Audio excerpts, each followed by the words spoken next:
Hello everyone, আসসালামু আলাইকুম। আজকে আমাদের জার্নিটি হবে আমাদের হোটেল থেকে ঢাকা পর্যন্ত। আশা করছি আপনারা আমাদের ভিডিওটি শেষ পর্যন্ত দেখবেন। ধন্যবাদ। রেডি হয়েছি, এই যে ভাই রেডি হয়ে গোসল করে শুয়ে আছে।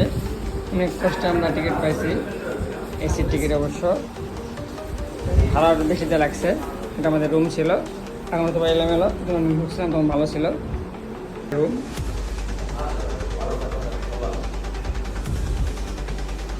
সাথে টেলিফোন আছে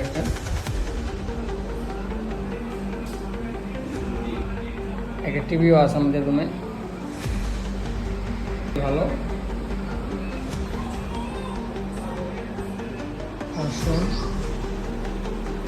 এটা বেলকনি,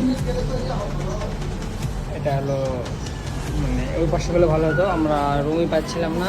পিক সিজন অনেক কষ্টে রুম পাইছি। রুম ভাড়া আমাদের 2 রাত 2 দিন 9,000 টাকা মাত্র দিচ্ছে। সিজন এসে 4,000 টাকা ছিল, সেই জায়গাটা এখন নিজের জন্য 9,000 টাকা।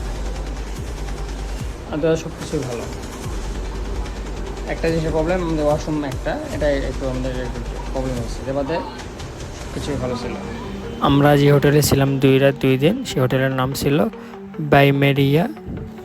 আমরা আবারও নতুন একটি মিশনের নামে পড়ছি। সেই মিশনটির নাম তেহারি মিশন।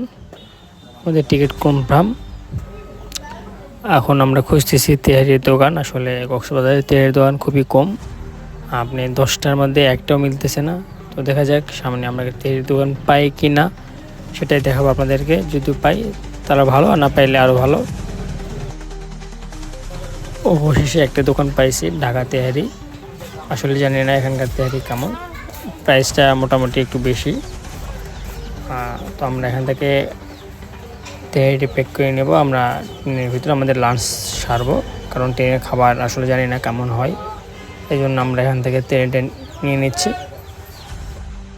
আমরা এখন এখান থেকে যাব কক্সবাজার রেল স্টেশন।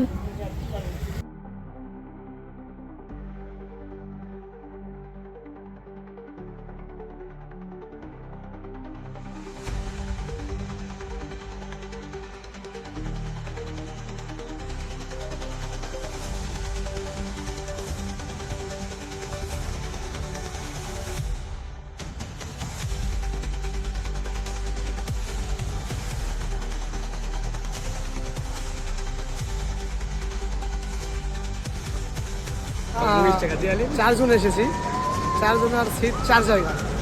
সুয়েল ভাই বলতেছে যে আমরা কোথায় কে বসবো, এই জন্য আমরা এখন ক্রস করবো। আমাদের কারো কাছে